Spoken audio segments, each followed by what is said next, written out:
Welcome to the CMN Church Planting Podcast. My name is Aaron Burke. I am honored to be your host, where every month we drop new content to help church planters, church leaders, church multipliers get better. Our vision at CMN is a healthy church in every community.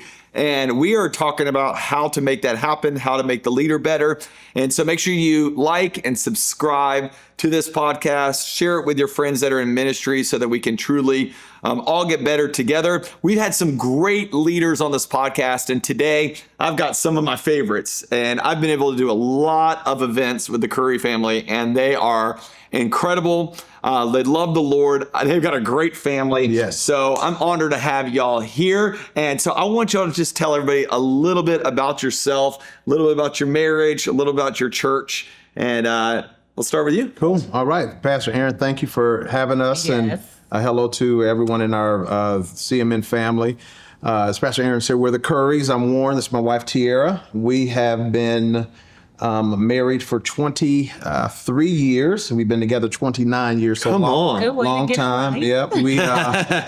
We have 6 children. I was just teasing my girls recently because our second and third girls, they're twins and they're 20 years old. And so I've been teasing them because I'm like, hey, I met your mom at your age and I've been with her, all that time. And they're like, oh, whether you're saying, oh, that's so whack. That's so, just whatever. And so, I'm a native of Milwaukee, Wisconsin. My wife, Detroit, Michigan. Been living in the city of Cincinnati the past 15 years. 13 years ago, we planted Life Changers Church after relocating to the city. And it's just been the ride of a life, ride of a lifetime. It's been so cool to be able to do that. And not just with us as a couple, but also just incorporating our family into the whole mix. They were a lot younger when we started. And now, they're growing up right before our eyes. So it's just been a cool thing. Tiara, tell us, always been in ministry, always wanted to be in ministry? Is this... No, I did not think that I would be in ministry at all. I love playing the background, but as the Lord called us and we planted, I've stepped out, just a tad bit more out of my comfort zone. Yes. So yes. Has, when y'all started the church, why did y'all pick Cincinnati? So it was really the Lord picked it. We had never been to the city, but I had a dream, March 1st of 2006, and the Lord was like, "You're moving to Cincinnati to start a church." And so we were. What was your response when you hear this? It's like what? Yeah, and it was so crazy because I woke up from a dream and I had it, and I woke up shocked that I had this dream, and I grabbed her simultaneously like, oh my God, we're moving to Ohio. And she's like, what? She's like, what in the world are you talking about? And so that was just tripped out. That kind of started our journey. And then 3.5 years after that dream is when we kind of did like the old Beverly Hillbillies TV show, packed up the biggest U-Haul truck and moved from Milwaukee to Cincinnati, man. Tell us, Tiara, about that faith journey, because women loves the security, their own home, and Yes. You're going with, you had all 6 of your kids at the time? We had 5. 5 of the 6. Okay, so tell me. One Ohio baby. Yes. So, I just think that, whatever we're doing for the Lord, we're always taking this walk of faith, this step of faith. We're always walking on water. And so I think just leaning in and knowing that Warren loves the Lord, just hearing him say, okay, this is what I feel like the Lord is saying, and then just receiving the confirmation after confirmation after confirmation from the Lord, it gives you a peace, to say, yes, let's walk on this water, and keep looking up. Don't look down so we don't drown, but, just keep looking up. So, yes. So you moved to Cincinnati. How'd you build a team? So back then, Facebook, that was like... That was it. Yeah. Yeah, there was no TikTok. I don't know if Instagram was around, but we just, we didn't know anyone in the city. And so I was like randomly stalking people and just sending out all these friend requests and Isn't that funny? The creepy things we do. Anything to do to get them on our team. now we look back on it, I was like, oh man, that's kind of stalkers. That was kind of crazy. But bro, you're like, man, I'm in this city. I'm trying to do this thing, man, to do anything. Yeah. It worked. Right. Yeah. And so yeah, it was primarily social media. And there was a church that took us in, that helped us to plant. Thank God for them. And, and they were like our sending church. Great. And so the bulk of our launch team came from that church, but it was between that and Facebook, man, we were trying to make it happen. Wow. Yeah. Wow. Yeah. So what did your role look like at the beginning? I mean, what? At the beginning, the children were small, so I was mainly in the background, and making sure that our home was healthy, making sure that our children were healthy, and that we were raising them to love the Lord and to love His church. Yes. Making it a great place for them to be. But at the beginning, I was in the back a lot. Children's ministry, running behind the scenes, things. Yeah. Yes. Yeah. How did you deal with people's expectation of you? Maybe like thinking that, well, you should be doing this, or we want you doing this. Yeah, you just got to be you. I love that. You got to be you. You have to be authentic. You have to be genuine, and you can't let other people's expectations come on you and, make you change who you are or kind of adjust to other people's expectations, but really be in touch and in tune with who you are and who the Lord created you to be. Yeah, absolutely. And then just, pushing back, Yes. like, hey, that's not what the Lord has called me to. You should be doing this. You should be doing that, Yeah. My wife has had to battle that so much because, we started the church. Her first was 6 months old when we moved. Wow. And, it's like, and she did the same thing, did everything that we could do. She, it's kind of all hands on deck when the church starts. Yeah. But, finding your lane, finding what is the best, you're playing a long game. You want these kids to grow up to love the Lord. Absolutely. And y'all done a good job on that. We'll talk about family in just a second, but, where'd you start the church? Like, and what kind of venue? What happened after you started? So we started in a private Christian school that's in our city. They have two locations. They have like an elementary location and then a junior high school location. And so we started there. It was kind of crazy because during one of our trips after we found out that we were going to plant in Cincinnati, we would come to Cincinnati maybe once a year. Mm-hmm. And one of the times that we were down there, we felt like the Lord said, hey, I want you to go visit a church while you're here. And so, bro, this is way back in the days because we opened up the yellow pages in the hotel, and we're just like, okay, to churches, and there was this church's ad kind of just stood out to us, and so we're like, oh, let's go visit this church. It was like a Wednesday night, so went and visited, and then the service was over, whatever, so we go back home. So when we relocate years later, and we're getting ready to start the church, we're like, okay, Lord, where should we plant? And the Lord was just like, hey, remember that church that you visited or whatever, go back to that place. And so we went to the school, and the church was no longer there, and it was just a vacant spot. And so the superintendent guy just really gave us favor with him because he had lots of bad experiences with churches. Just like, I feel like you guys are supposed to be there. And so we were there for 8 years, man. And 8 years. Yeah. Wow. Yeah, just right up to COVID. And so it was pretty cool, Yeah. Wow. Yeah. Okay. And what happened after COVID? So COVID, we went and we started renting space from this other church that was around the corner, okay. a vineyard church. We started sharing space with them. And because, again, the Lord was just like, hey, don't renew your lease. This was at the end of 2019. We just came back from a short-term mission trip. Don't renew your lease at the school, which was such an odd instruction because we had been there for so long, and then go share space with this other church, which, is kind of like not always ideal. Yeah. And did that. And so we were in there December 2019. And then, of course, 2020 rolls around, and, the whole COVID thing happens. And so then we understood, kind of God's sovereignty in the whole matter. Isn't because amazing? Because if we had locked into that lease, we would have had to pay and not been able to use the school versus having the, the freedom and the autonomy at the place we were at to be able to kind of come and go as we please. So. Yeah. Love that. Yeah. Love Yeah. that. Yeah. All right. Give us the state of the church now. How are y'all doing? What's kind of y'all's big focus?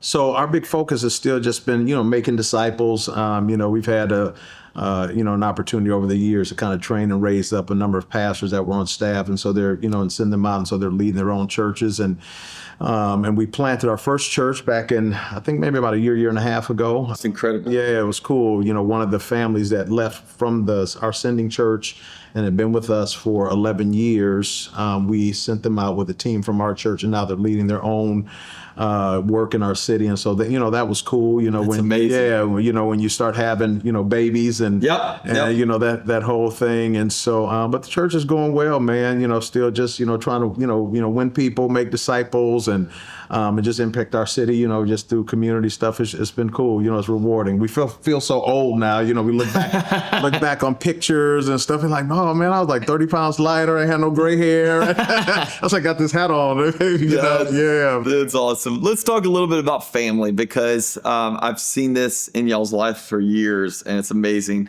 6 kids. Yeah. Yes. And they love the Lord. You've raised them in the church. They've been around church planning. Yeah. What's the secret? I'm going to ask you the question that everybody wants to know. Like, what's the secret? I think number one, just really putting Jesus in them at an early age. And then as you come into the space of church planting, making sure that they feel comfortable, where they are. Don't put expectations on them as the preacher's kid, but making sure that you continue to cultivate them and their relationship with the Lord. How did you protect them during those early days from expectations of people, maybe even ideas that they had that were wrong? I don't know. How did we do that? I think just being intentional. And one of the things that my wife has always been really good at is like being that mama bear. And so even though like me early on, I may have tried to like encourage her to do other things in ministry or whatever, but she was like guarded, like, nope, I'm not doing that. I'm doing this, right. Kids, whatever. She was homeschooling a couple of our children. And so we just learned our rhythm, like, oh, okay, when she gets that way, she's not being defiant. She's just like, okay, it's not time. And so we did that. And I have to really thank God for that, because it gave a kind of proper covering for our household and our family to make sure that everything kind of stayed on, in balance, and that we were still able to fulfill our, God ordained responsibilities, but not at the expense of our family, And so, and just pouring into them. And I remember one time the Lord just really clearly spoke, and he said, guard and protect. Yeah. And he was talking about our children. Yeah. And so as I began just to pray more into that, guard and protect, what does that mean, Lord? Guard them, guard their emotions, protect them. Yeah. That is so good. How have you cultivated in them a love for the Lord? You said, give them Jesus early on. Growing up, raising your kids in a pastor's home, like they see the best, but they also see the worst. Yeah, for sure. What have y'all done? I think number one, never talking negatively. Things happen in every home, in every ministry, but never talking negatively. Just always looking at the positives and looking at how faithful God is to them. And so just putting that on the inside of them, like look at what happened, when something happens, when a gift is given. People don't have to love you like this, but look how God placed you on so-and-so's heart to do this. And then just helping them to build their faith during times of prayer. If there are things that they wanted, hey, put it on the prayer list. Let's pray for that, and just them being able to see that God is faithful and God loves me and he's moving on my behalf. And when they got older, just kind of having sometimes serious but appropriate conversation with them, like, when families would leave the church, and then of course, they're leaving and some of their friends are leaving, and then they're like, well, where is so-and-so? I haven't seen them in a while. And kind of just sitting down and explaining to them sometimes just about the seasons and cycles of ministry, and just like, hey, this family is no longer here, but people make decisions sometimes, that they feel like is in the best interest of their family, and so, we believe they're going to. That's a tough conversation. Oh, it was really hard. Especially when it's their friend. Yes. Oh my goodness, yeah. So those times were tough, because they don't understand, all the nuanced stuff that we do, and but we just say, hey, encourage them, that they're going to be in a another place, healthy church, and the Lord's going to send you new friends, and so so that's been just cool to help them kind of navigate that. How have y'all stayed close as a family? doing things together, Yeah. spending time together, knowing what together. knowing what the kids like, and Yeah. asking for their input. Hey, what do you want to do for Christmas? Where are we going? Yeah. And then just doing life together. That's one of the things that has been cool about our family, especially because the dynamic of our family is so kind of weird. We've got this 26-year-old, he's our oldest. He lives in Los Angeles now. And then we have a 10-year-old who is our youngest. And so, don't try that at home. 16 years apart, that's not the ideal, And then a 15-year-old, an 18-year-old, and then two 21-year-olds. And so, so all of them, have their own vibrant personalities, their own, input and opinions or whatever. And so, but we've just always been really, really tight and close together as a family. And now this is really a fun season for us because they're older and can help, out with a lot of stuff. We can come to stuff like this, together, because the older ones kind of can hold the fort down. And so it's just been cool to see their progression and growth. And, when you get older, you're like, oh, my kids really do love Jesus. Yes. Like our twins the other day, they went to there's this citywide kind of worship thing that a bunch of churches come together. And so we're like, where y'all guys going after work or whatever? They're like, oh, we're going to Abide night. We're like, okay, we've done something right. Parenting win. They're not trying to go to the club and check out guys, they're going to worship the Lord. So we're like, oh, that is so cool, man. You know what I'm saying? There's just nothing so like great. That. Yeah. Let's talk about marriage for a little bit, because the health of the marriage, just determines so much. How have y'all kept it healthy? How have y'all gone through hard times? Yeah, I think just a lot of prayer, a lot of communication. A lot of communication. Yeah. Say that. Yes, lots of communication. I think honesty in communication too. Yeah. Explain that to me. Yeah. Just being honest about our feelings and what's happening and what's going on. And what you like, what you don't like. Yeah, and then with that honesty opens up the door for more communication. Yeah. Like, okay, well, tell me why you don't like that. Tell me why you're feeling like that in this season, and being able to speak into one another and not dismissing, your spouse's opinions, really prioritizing, that and how they feel, and really kind of just taking that to heart. One of the things we've, kind of said, over the years at our church is that, the church collectively is the Lord's bride, that she's all of our responsibility, but I have one bride, this is my responsibility. And so, so I, never want to sacrifice the health of our marriage, for the sake of, the church. And so, just been trying to just move forward with that, man, and just, making sure that things just always stay on the up and up, Yeah. Going through difficult seasons. You've been doing this for a long time now. You've had great seasons, difficult seasons. What's been your encouragement to keep you going? Why haven't you quit yet? I know there's a lot of people listening to this that have gone, I'm ready to quit. I'm ready. It's been tough. Yeah. What's kept y'all moving? Yeah. I don't know. I think just the faithfulness of the Lord is rewarding. Pastoring is rewarding. Being in ministry is rewarding. So looking at the rewards of the Lord, the benefits there are in serving Him. Yeah. And seeing people's lives change, it just takes, a long time, a lot of time, but when you see, people whose lives are on the brink of disaster or just whatever, and that light switch finally turn on, and they, reconcile or, whatever happens, whatever kind of, life change that has taken place in their lives, you're just like, man, this is why we do what we do, and it doesn't always happen on our schedule like we would like for it to happen.